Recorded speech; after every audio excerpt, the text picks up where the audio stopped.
We are going to give ourselves a few more minutes, maybe one more minute to let folks join, and we'll get started shortly.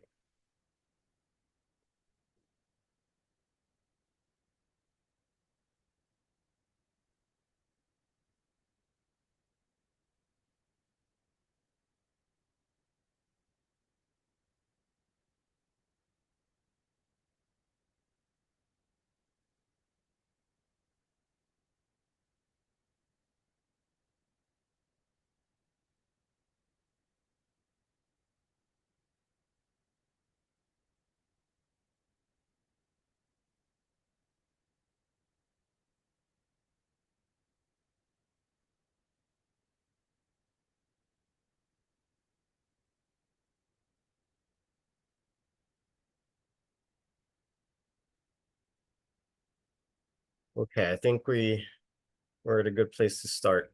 So welcome everyone to our first summer event here at the Global LGBTQI+ Human Rights Program. Happy Pride.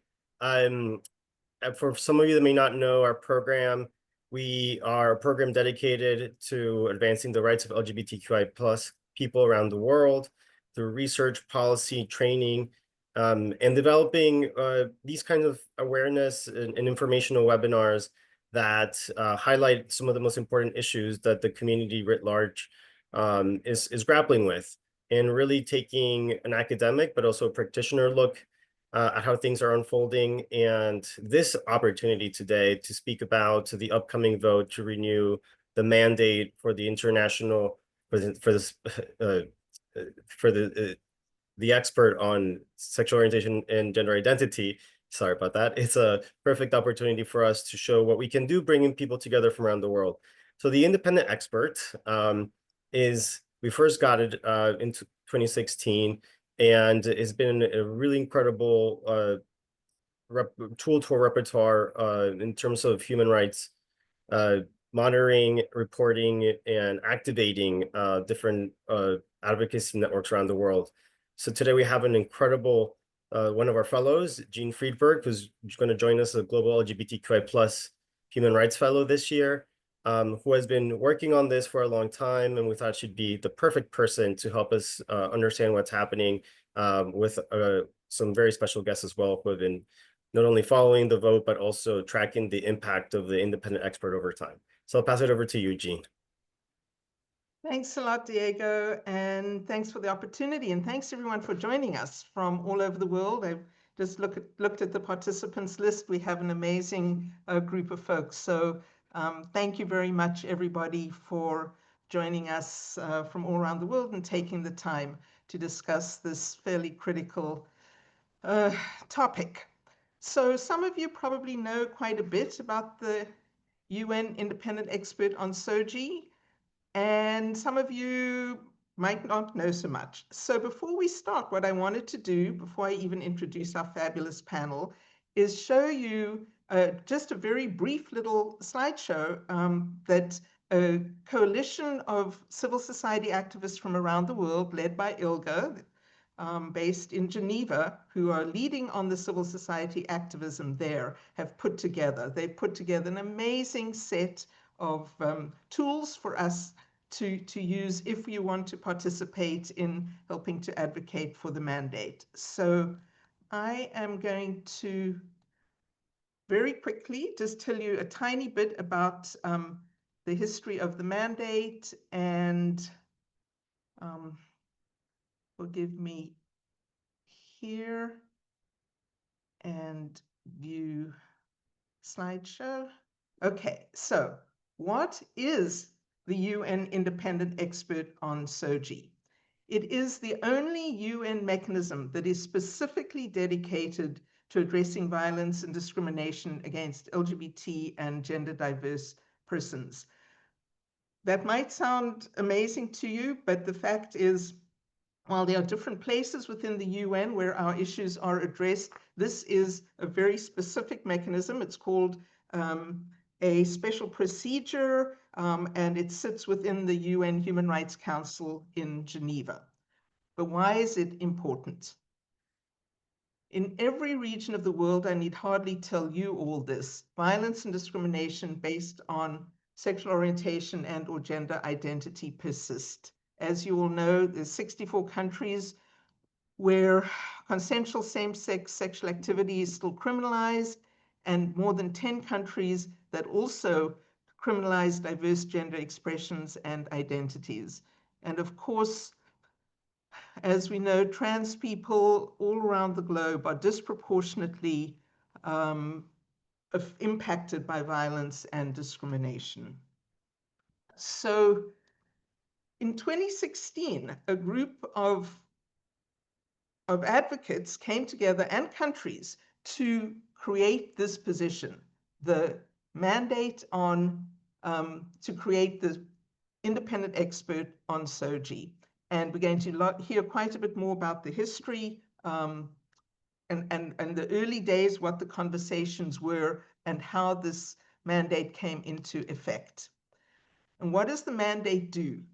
It identifies best practices from all regions. It assists states in implementing international human rights standards, and it works with other UN mechanisms. And to date, in the 9 years of its existence, it has the various mandate holders have sent 171 communications to states documenting allegations of violations, done 10 country visits, produced multiple really significant and important reports. And here we are. Once again, the problem is this mandate has to be renewed by a vote, majority vote of the UN Human Rights Council every 3 years. And we are now up for the third time. And I need hardly tell this group that our rights are under pressure as they have not been in years. And so the work, the challenge of renewing the mandate is greater than ever, and the work that we are facing is greater than ever. But if we get a good message, a good decision from the Human Rights Council, it will send a message that the world will not stand for violence and discrimination against people of diverse sexual orientations and gender identity. And so that is why we're here today, to discuss this, to review what is going on, and to look at the steps that are being taken to renew the IE-SOGI. So with that, let me introduce our fabulous panel. Gabriel Galil is ILGA World's UN Advocacy Program Manager. He's a longtime international human rights lawyer, an advocate, and he has really been instrumental in helping to drive the strategy and coordinate civil society engagement and advocacy for the renewal of the mandate for the past 7 years in Geneva. He has hosted multiple groups of advocates from around the world to come and advocate, and he has been an ever visible presence on these topics. He's a total go-to person for LGBTQ+ issues at the Human Rights Council. And then we're also really fortunate to have with us Ignacio Saiz, who, again, longtime human rights advocate and lawyer. He conducted a definitive assessment of the first 7 years of the IE-SOGI mandate as an independent advisor to the Human Rights Program at Harvard Law School.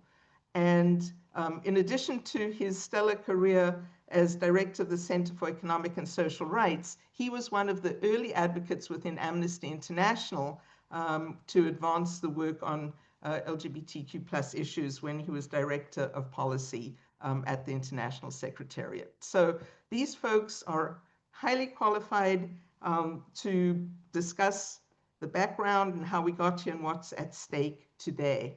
And also, you all are an essential part of this conversation. Please, please, please, we have time, lots of time for your questions. We want to hear from you. If you look at your screens, you'll see you have a little Q&A button at the bottom. Please drop your questions into the chat. Diego has put them there, and we will look at them and we will get to respond to them. So with that, I am going to turn it over to my colleagues. And as a special treat, we have a message, a little bit of history from somebody who's not on screen, but is known to many of you, Jessica Stern, who just completed her term as the US Special Envoy for LGBTQI+ rights. She wanted to be with us today, was not able to, so we asked her, though, to give us some of the background. She's been involved in this conversation since the beginning, and so she's sent a message for all of us with some of the early history. So let's go ahead and hear what Jessica has to say, and then we'll get back to the panel.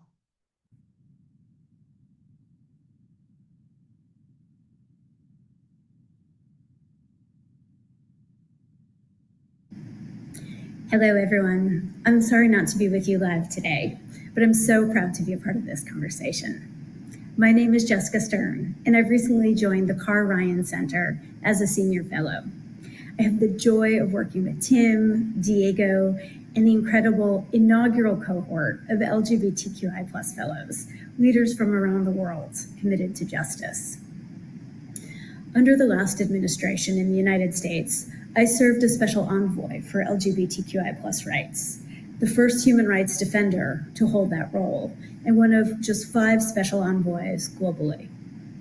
Before that, I led Outright International, which many of you know serves as the secretariat of the UN LGBTI core group in New York. I share that background to emphasize that I've seen firsthand, from very different vantage points, activism, government, academia, that our movement has the ability to change what's possible. And we've done it before, and we'll do it again. And few accomplishments show that more clearly than the creation of the UN independent expert on SOGI. So, to put this moment in context, let me describe the history. The road to the mandate was long and hard, and at times surreal. We started with joint statements, voluntary ones, to test whether any government would even dare to say our names in the halls of power. Then, we secured the first resolution at the Human Rights Council, recognizing violence and discrimination based on SOGI. I will never forget it, what it was like to be in the room that day, watching a third of the room walk out in protest during the first panel. And then watching them reappear moments later on the mezzanine, watching from above because they couldn't stay away. That moment made something clear. Visibility is power, and our power is exactly what they feared. Eventually, we fought for and won, a dedicated mandate. But to achieve that outcome, we analyzed and debated everything. Should it be a special rapporteur or an independent expert? Did intersex activists want to be a part of this mandate or pursue their own path? What states should lead the resolution, and what rationale should they provide? And through all of that, we did what this movement always does. We persevered. We found common ground. We kept going, and finally, we won. Since 2016, the independent expert has become one of the most powerful symbols of international recognition for LGBTQI+ people worldwide. But more than that, it's a lifeline. This mandate documents violations. It names perpetrators. It gives evidence to courts and visibility to survivors. It makes LGBTQI+ realities, our realities, undeniable. It's also a bridge. The independent expert has connected our issues with global priorities: migration, the climate crisis, rising authoritarianism, shrinking space for civil society. And I've seen it work.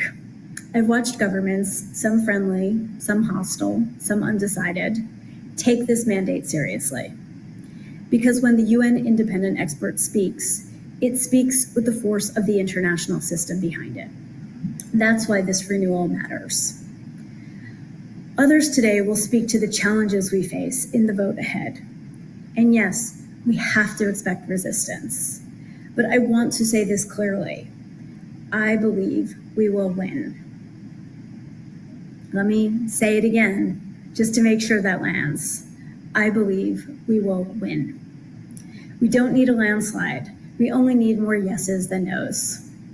And we've done it before. The truth is, nothing has ever been given to this movement.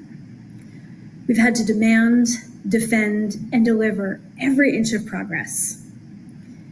And so now we rally. This mandate must be renewed, not as a favor, but as recognition of our dignity, our existence, and our right to live free from fear. We know how to do this. We built coalitions, shifted narratives, and changed history before, and we will do it again. So let's mobilize. Let's remind the world that LGBTQI+ rights are human rights. No exceptions, no delays, no apologies. Thank you for your fight, and onward.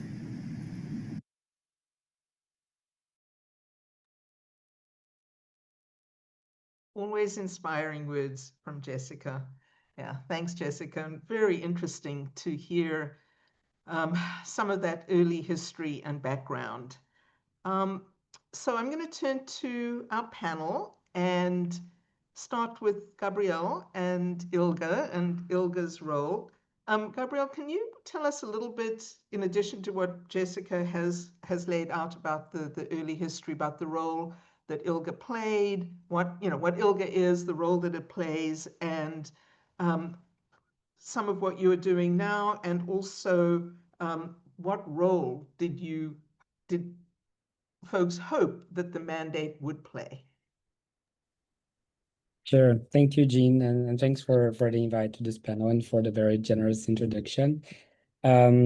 So Jessica did do my job much easier to give a quick recap, but yeah, I think in general lines, there has been a long history of LGBTI activists from around the world trying to include our issues in UN documents. And if you look at the history, it starts with Vienna and Cairo and Beijing, with every time sexual orientation being put on bracket because it couldn't be agreed. And then, as Jessica told, part of the history, but we also had in 2003 in Geneva, a first attempt of a resolution on sexual orientation led by Brazil. And that created an important momentum around the global advocate community. At that time, ARC International was a very active organization, and they kept this role of bringing global defenders together to think about what would be the next steps. Some important landmarks were, for instance, the Yogyakarta Principles in 2007 that provided a legal framework to push the UN, that we could use to push the UN. And then, as Jessica mentioned, the 2011 resolution by South Africa was the first one in the Council, mandating a report by the High Commissioner, followed by a second resolution in 2014, mandated in a second report. And that time, the leadership was already with the Latin American states.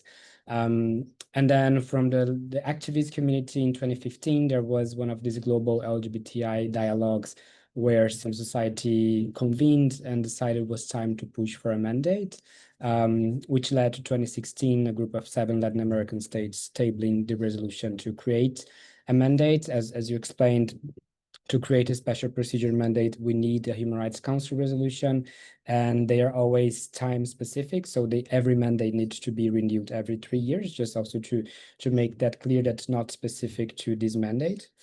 It was a very challenging process. I think as far as we have the records, it was the most complicated adoption process in the UN. It took 17 votes to get the resolution adopted.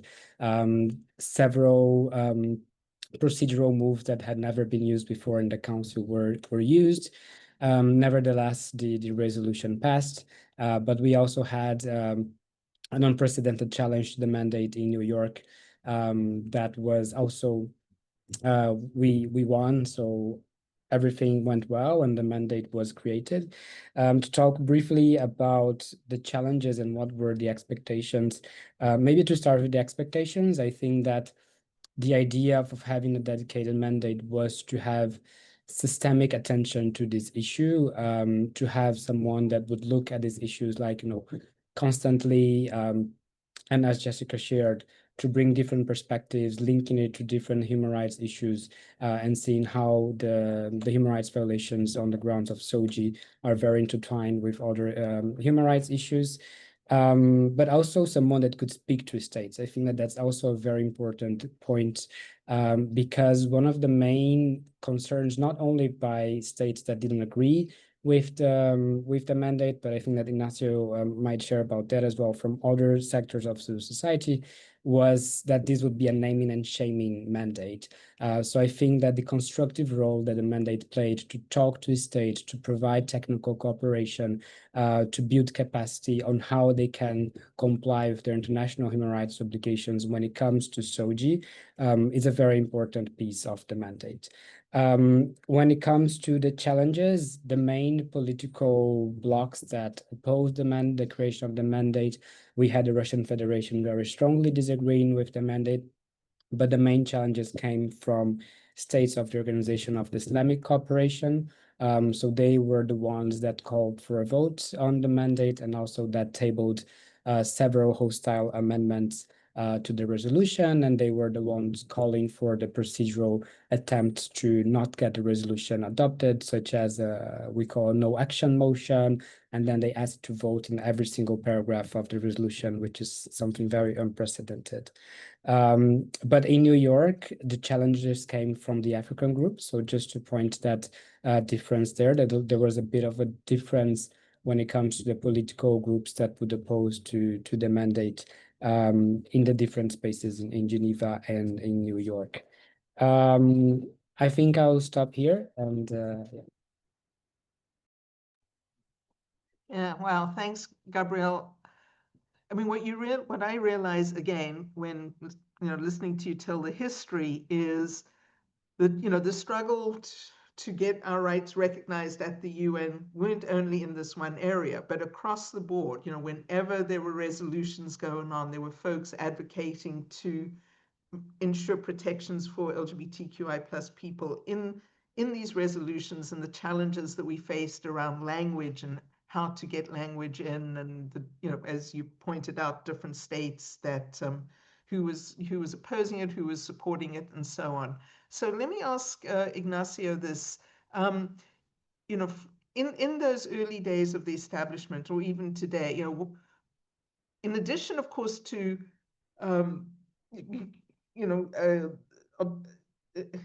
resistance from states, there was also within civil society huge differences of opinion around what was the correct approach. How are we going to get this done? And I'm wondering if you can speak to some of that.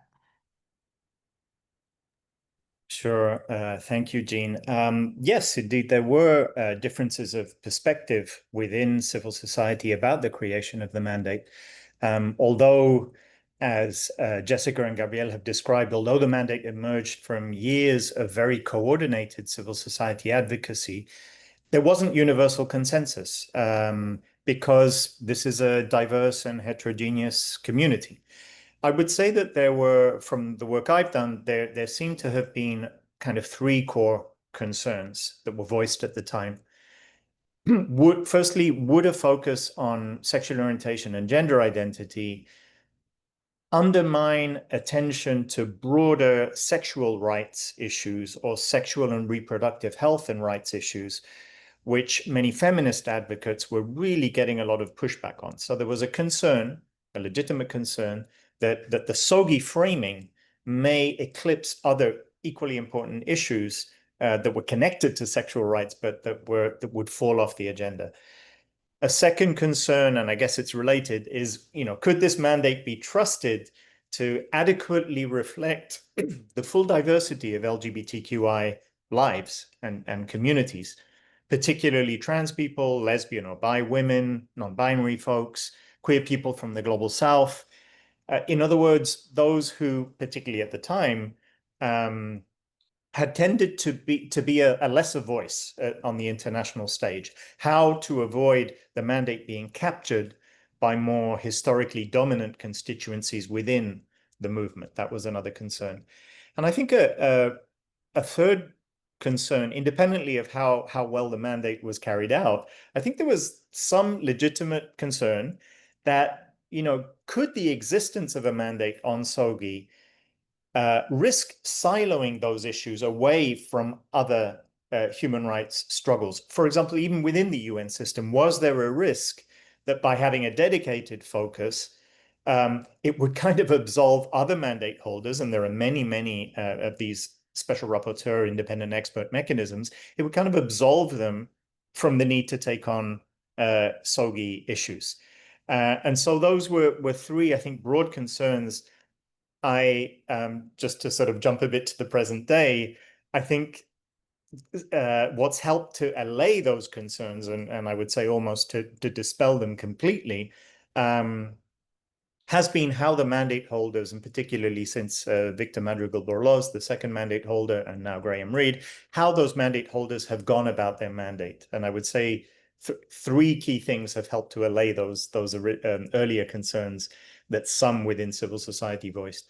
First of all, there's been a firm commitment to an intersectional approach, and this is something that's in the language of I think the resolution of the mandate, but also in the IE SOGI's own kind of commitments to how they were going to carry out the work. And that has meant increasingly listening to and learning from feminist allies, from others within the movement. And just one indication of the success of that, I think, was that the SOGI mandate was the first UN human rights body to fully take on the question of anti-gender politics as a human rights issue. And one longtime observer of gender and sexuality issues at the UN that I interviewed for the report pointed out that this was a really fundamental contribution of the mandate and a very courageous position to take on. And I attribute it to that deliberately, intentionally intersectional approach to the mandate. I think a second safeguard has been that in the mandate's outreach, in its choice of communities and countries of focus, the mandate has also been intentionally inclusive and intentionally decolonial, attentive to power dynamics geopolitically in the world, but also power dynamics within our own movement. One person that I interviewed, an activist I interviewed, said it very beautifully, that the mandate has reflected the textural quality of our ever-changing movement and made the queerness of our identities clearer. In other words, really surfacing and honoring that diversity. And I think the fact that the mandate has shone a spotlight on global North hypocrisy and done reports on global North countries, including the US, the UK, alongside other countries like Uganda, I think that's also been very important in kind of redressing that balance and perception. And finally, I would say another key safeguard has been the mandate holders have been deliberately connective. That concern that I mentioned about siloing, they've really taken that on board. And through joint statements, through actions with other mandate holders at the UN on issues ranging from climate change to economic exclusion, to humanitarian concerns, refugee issues, peace and security, the mandate has really served as a catalyst for mainstreaming, for want of a better word, for really integrating SOGI issues across the human rights agenda and even beyond the human rights agenda to adjacent agendas like the humanitarian agenda or the peace and security agenda. So I think it's interesting that even if there was some misgivings within parts of the movement when the mandate was created, it's very indicative that at the last renewal, there was support from over 1,000 civil society organizations. And I understand that just 5 days ago, there was a joint call from civil society groups, I think numbering about 1,200 from 167 countries across the globe. Now, that would not be possible if that trust had not been earned, and if the mandate hadn't done a good job of getting of really listening to all views within the movement. Wow, thanks. I mean, extraordinary. What you laid out there is I mean, this really strong argument for the relevance and importance of this mandate. As you mentioned, I mean, as I mentioned, you did this extraordinary report reviewing the 7 years of the mandate of the first 3 mandate holders. And just for this group, I mean, the first mandate holder, Vitit Mintaborn from Thailand, he served for a short period and he stepped down for personal reasons. And then he was succeeded by Victor Madrigal Boloz from Costa Rica, and now currently the 3rd mandate holder, Graham Reed, from South Africa. Is there anything, Ignacio, that you want to add about the impact, or why it's still relevant going forward before we turn to the current vote and the challenges that we're seeing? Sure, and I'll try and be brief on this. I should clarify that this assessment of the impact of the mandate was carried out after Victor had just stepped down, so it doesn't include the period of Graham Reed's tenure. I would say the mandate's accomplishments can be grouped into kind of 5 key outcomes. Firstly, evidence analysis. The mandate has, and this is not just my view, but a widely held view from all the people I interviewed, the mandate has significantly expanded the body of knowledge on violence and discrimination based on SOGI. What so many people have valued is how it's looked not just at specific forms of abuse, like conversion therapy or denial of gender recognition. It's looked at the root causes. And that's quite unusual for a UN human rights body. So it's really shone a spotlight on patriarchal gender constructs, legacies of colonialism, religious fundamentalisms, and how religion is politically manipulated for certain ends. And that systemic analysis, that systematic analysis, has enabled it to take on some of the deeper cultural narratives that pathologize, that demonize, and that criminalize queer lives. So even if the mandate was not the first to address some of these issues, that clear framing, that placing them on the human rights agenda, framing them clearly and precisely as violations of international human rights law, that has been a first and a huge contribution. It really counters any argument that SOGI issues have no place on the international human rights agenda. Secondly, awareness and visibility. The mandate has been very effective in raising the awareness of these violations amongst key audiences. And we look in the report at some of those audiences. Young people are a major constituency and recipient and follower of the mandate. Queer communities in countries of the global south. It's remarkable that outside the US, the countries with the most following of the mandate, at least on social media, is countries like Uganda, South Africa, Kenya, Mexico.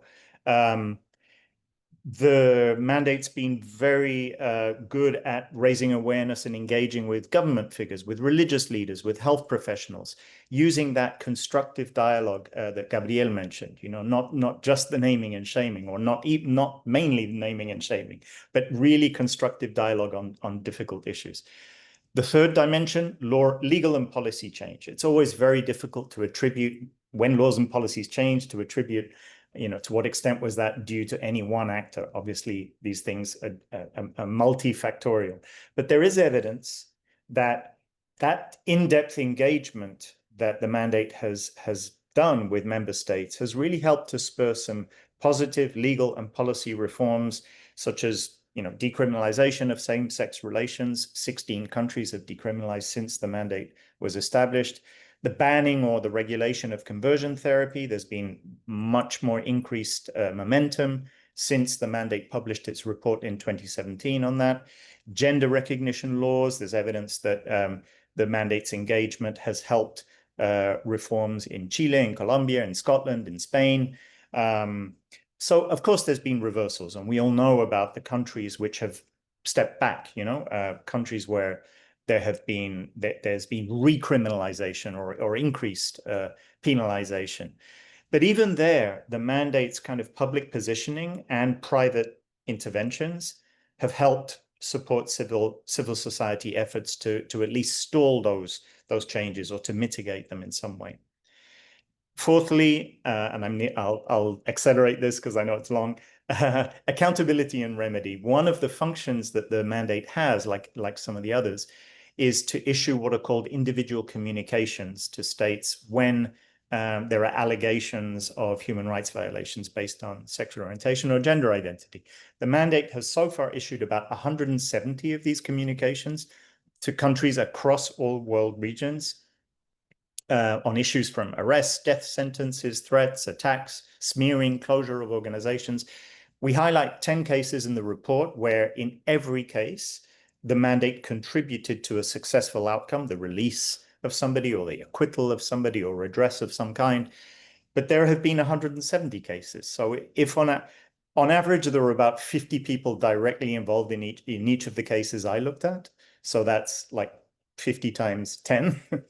If there are 170 cases, that's roughly 1,000 people whose lives have been directly impacted, not to mention the broader impacts that those interventions may have had. Lastly, and with this I'll finish, the last kind of dimension of change that was probably the most valued was around empowerment and voice. You know, it's probably the most meaningful impact has been how the mandate has enabled LGBTQI people and human rights defenders to have a much greater voice, much greater influence in national, regional, and global decision-making spaces. It's been a lifeline of protection to human rights defenders on the ground. And I think what's really notable is that affirmative voice and framing of the mandate. The mandate talks about us as queer people, not just as victims to be protected from egregious harm, but fully human beings with the same rights to human flourishing and to self-determination as any other. So I think that language, that shift towards an affirmative, fully human framing is probably one of the biggest impacts. Sorry to have gone on. No, it's fascinating, really amazing. Now we don't have to read the report, although maybe Diego, Emma, you could drop the link in the chat so that if folks want to learn more, they can go ahead and read the full report as well. But thank you. Extraordinary, and really makes a powerful case for why this mandate needs to be renewed. So, Gabrielle, the floor is yours. We want to know, tell us what's going on out there in Geneva. And there's a couple of questions in the chat as well. I mean, the reality is we're in a different world now, and we all understand the changes that have happened, the rise of the anti-gender movement, the pullback of the US, both on the human rights scene generally and from LGBTQI plus issues in particular. What is going on, to the extent that you're able to tell us, like behind the scenes stuff? What are the chances in the vote this time? Sure. Yeah, thanks, Jean. And just to add quickly to what Nasser was saying, I think also from a political perspective, the work of the mandate was very important too, because one of the main arguments around opposing the creation of this mandate was this is creating new rights, it's about marriage equality, it's about destroying the concept of family. And I think the mandate holders did a great job in really sticking to the core of this mandate, which is violence and discrimination. So it made our job as advocates much easier to really say, like, this really is about violence and discrimination, about core human rights obligations. And of course, that these are still the arguments being used, that we are pushing for new rights and all of that. But we know that this mandate has actually stick to the core of violence and discrimination. So just to do this quick add-on, but yeah, so we are kind of like in the middle of the Human Rights Council session here in Geneva. We had already the textual negotiations around the mandate, which usually are very short because we have the OIC reinstating their position on this matter, but not really engaging with the text.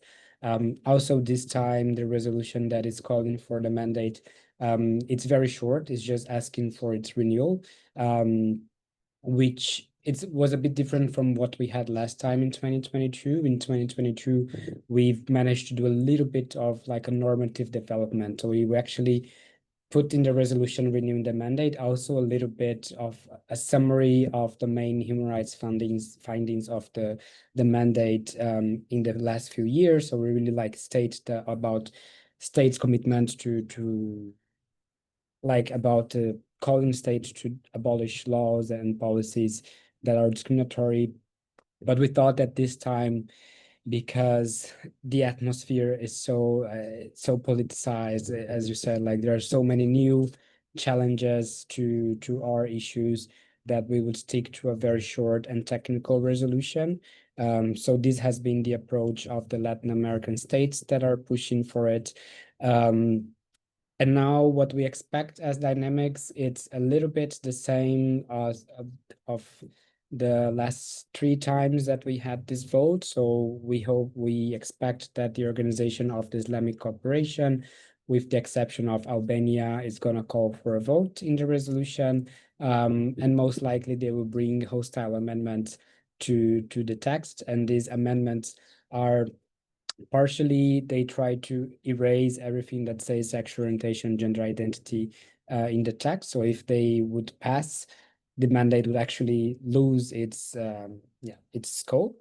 We've always been able to defeat these amendments, but there are also amendments talking about sovereignty or deploring the use of sanctions on imposing human rights. And these amendments have passed in 2 times, the one on sovereignty. They haven't in any way interfered with the work of the mandate, because, I mean, the underpinning of international law is that the commitments are based on sovereignty, and like no mandate can actually interfere on that. But when it comes to the political landscape, we have a bit of a more favorable composition of the Human Rights Council. So among the 47 members that are sitting there right now, if we look back to 2019, 2022, I think that we have a bit more of support when it comes to votes.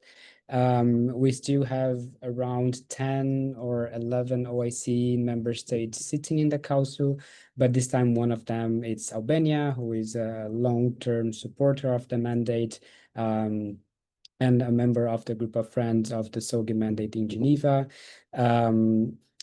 Again, for the 3rd time, we have the EU a bit fragmented and a bit difficult they can't agree on supporting the mandate. We had in 2019, Hungary abstaining, 2022, Poland, and now I think that the EU member state that is a bit of a question mark for us is Bulgaria. But even if Hungary is not in the council, they still can block the consensus within the EU to say that they agree and that they support the mandate. So that's a bit challenging. But definitely in the broader context, we have way more presence of anti-right organizations in Geneva as well. I think that up to 2020, this was a reality in New York and not so much in Geneva. They haven't engaged directly in the negotiations, but we know that they are very well linked to a lot of permanent missions in Geneva, and as well with capitals due to their like very broad network of conservative organizations. The Holy See has been way more active in Geneva as well, which wasn't a reality until 2 years ago. So really like trying to undermine and being also an actor against gender and everything that they conceive as being part of a gender ideology. But one challenge, I think that 2 challenges that it's worth pointing out is how anti-trans narratives specifically have gained a lot of traction within the UN due to the action of anti-right organizations, but also due to the action, fortunately, to actors within the UN system. So we have now one special rapporteur on violence against women that has been really taking an approach of protection based on biological sex and really framing a lot of harmful narratives to trans people. And this gave to the anti-rights movement within the UN and to member states that oppose to gender identity issues a lot of grounds for them to argument that, oh, there's no consensus within the UN human rights systems to protect trans people. So that is definitely a challenge. And I think that when it comes to the US and the US withdrawing from the council, it is not the first time. In 2019, we were also with the Trump administration. And I think that it was actually something that helped creating new alliances within the states community, right? So I think that the US, of course, is a powerhouse when it comes to diplomacy. And the first time that this resolution was voted, there was a lot of support from the US. And in 2019, because the US was not there and it was not a friendly government, states came together to do like way more of a collective effort to push for the mandate. And I think we are seeing this again. I think that we are not seeing the US present. I think it is a conversation for another time, because I think that their absence is an attempt to undermine the legitimacy of the Human Rights Council, which of course affects the mandate because it's a Human Rights Council mechanism. But as far as we know, they are not engaging in lobbying against the mandate. However, the financial argument is being very present in the UN, and I think that we know that the US was the biggest contributor to the UN, and a lot of the work, especially within the human rights pillar, is being underfunded. Work is being paused. So the argument of, among these like liquidity crisis, why are we renewing a mandate that half of the UN member states don't agree with and don't engage with? So this is definitely something that has been weaponized against the mandate as well. But having said all of that, the voting is going to take place in 2 weeks, so probably the 8 or 9 of July. And we are hopeful, as Jessica said, we have hopes, and I think that more than hopes, I think that we have some good voting projections. I think that we've done a good groundwork, and the states that are pushing for this mandate as well. But having said that, we still need support from everyone. I think that, Jean, we were going to mention a little bit on the campaign, but there are many ways to support a campaign, be it through like civil society engagement, state engagement. But yeah, we are still monitoring and keeping our eyes open and our feet inside the UN to make sure that this renewal is gonna happen again.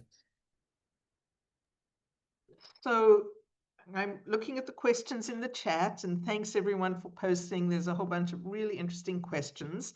There are two here that you pretty much answered. The one is about, the extent to which opposition from autocratic and autocratizing member states is playing a role. And you talked about Europe and Eastern Europe and the divide in the EU and so on, and the role that they are playing. And then there's another question about the US and whether the US is, actively lobbying against the mandate. And I think you addressed that as well a little bit. Thank you. There's one question, and I'll just ask you broadly, how are the numbers looking? Are we positive? Or are we very worried? Anyway, you answer it as you can. Maybe to answer that, I think that in 2022, we entered the voting room not knowing what was going to happen. We literally had a very, very thin margin. And we had 1,000 of different projections from civil society, from states, and the margin was so thin that we didn't know what was going to happen, and we were successful. This time, it looks like we have a good margin. It looks like it's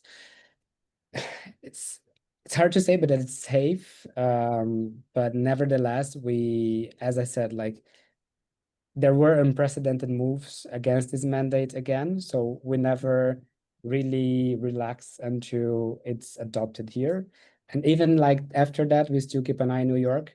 So yeah, that's the short answer. Thank you. Stay tuned. Tune in. So there's a couple of procedural questions here around the mandate. The one is, how is it funded? And the other is to do with the selection process. And as is obvious, the three mandate holders to date have been cis men. And so there's a question about the process and, what is, what is the process, and is there an effort to ensure that we get some broader diversity in who the next mandate holder will be? So a little bit about the process. Thank you.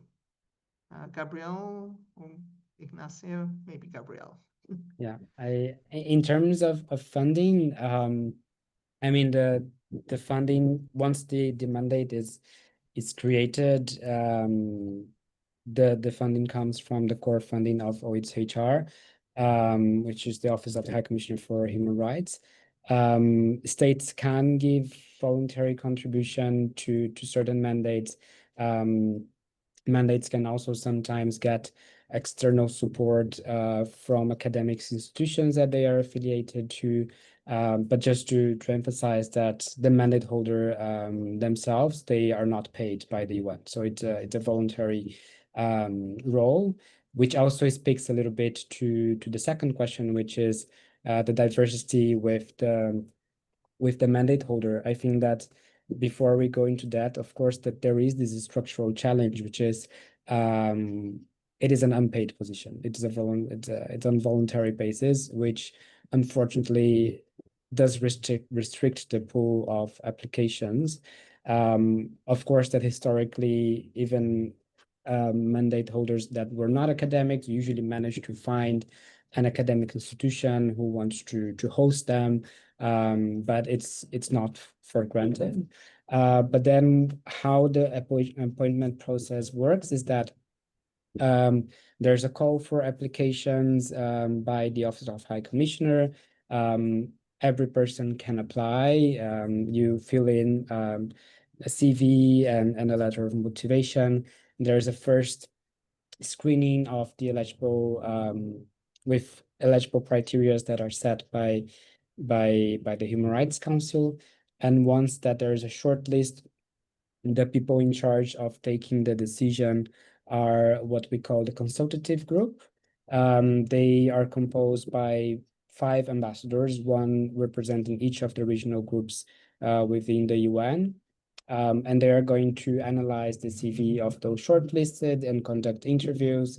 And then they write a recommendation to the president of the Human Rights Council, who is the one that's going to hold consultations with member states and then appoint the mandate holder.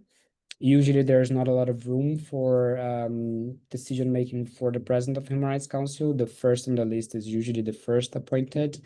Over the last few years, to ensure gender balance, sometimes there has been, if the first candidate is a man and the second is a woman, there has been cases where they appointed the second person to ensure gender parity within the special procedure system. But having said that, it's a process that in theory is not a process that we can influence. It's really a kind of like impartial assessment made by ambassadors. Yeah, and they have the criteria that are very broad. So as civil society, what we do is to encourage as much as possible good candidates to apply, and to try to get any support for them to prepare for the interviews, if they need resources to for it. So I think that when before Victor was appointed and now before Graham was appointed, there was this effort as well by the same global coalition that ILGA and NICE HR coordinates, to really push for having good candidates. Yeah. Thanks. There's some other questions here that unfortunately I don't think we're going to be able to get into in too much detail. There's a broader question about how do we work within the UN to hold governments accountable. I think part of the response to that lies precisely in supporting positions like the IE SOGI expert, because it is through them that we can really work on pushing back against governments who are anti-LGBTQ plus rights. It's complex, and there's certainly places within our civil society movement where you can learn more about how to get involved in UN processes across the board, not only in Geneva at the Human Rights Council, but in New York and in other places as well. Gabrielle, in the last couple minutes we have left, yeah, we have exactly 4 minutes left. Ignacio, is there anything that you want to add before I turn to Gabrielle to talk about the campaign and how people can get involved? Given the time, I'm going to give up my time for Gabrielle to tell people how they can get involved. Tell us about the campaign. I dropped the hashtag into the chat. Actually, let me do that again. Renew IE SOGI, right? Hashtag renew IE SOGI. I'm going to say it over and over so that it's in everyone's mind. Why don't you tell folks what they can do? Thank you, Jean, and thank you, Ignacio, for sharing your time. Yeah, so as I said, we still have 2 weeks to go until the vote, and you can engage in many shapes and forms. We have, I believe, it's to open a sign-on for civil society to support this call for the renewal. We delivered at the Human Rights Council last week with 1,200 organizations from 164 states and territories, but we are still collecting signatures to have a final press release next week. So you can sign on that as an organization. And as individuals, we have a social media toolkit that I believe that Jean is going to share some resources through the link, but also any member state can support. So there are 47 UN member states that can vote. If your state, or if you have advocacy linkages with states that are voting, it's always great to ask them to support, but they can also co-sponsor the resolution, which means that their name is going to be there saying that they, support the text and support the mandate, which is also a very important tool.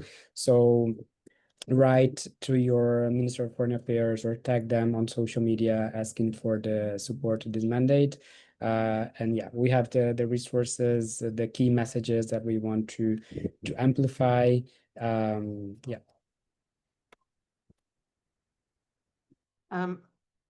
Thank you, Gabrielle. I'm not honestly quite sure what of the materials we're able to share. Let me think how to do this. Because after this ends, we're not going to be able to reach all the participants. Can you drop into the chat a link? Is it to the toolkit? Sorry, can I drop a link to the toolkit in there or not? Yeah, you can drop the link. I don't have it, but I also believe that we might get a list of participants and we can send to them. Oh, okay, good. We will do that. In the meantime, if you do hashtag renew IE SOGI on Instagram and Facebook, you will see a lot of the materials and also where to sign on, for your organization to sign on to the letter of support, which is going to be still open for quite a while. I want to thank everybody so much for joining us. I'm sorry we didn't get to all the questions. We covered a lot of them. You all are awesome. Thanks for participating. To my panelists, amazing. I learned things today I had no idea about from both of you. You're doing amazing work. And to everybody, keep it going, get involved with the campaign, hashtag renew IE SOGI. And hopefully next time we get together, we'll be able to celebrate a successful vote and the renewal of the mandate. So thanks, everybody. And thank you. with that, I close the session. Thank you, Jean. Thanks, Gabriel and Diego and everyone. Thank you, everyone. Bye-bye. Bye-bye.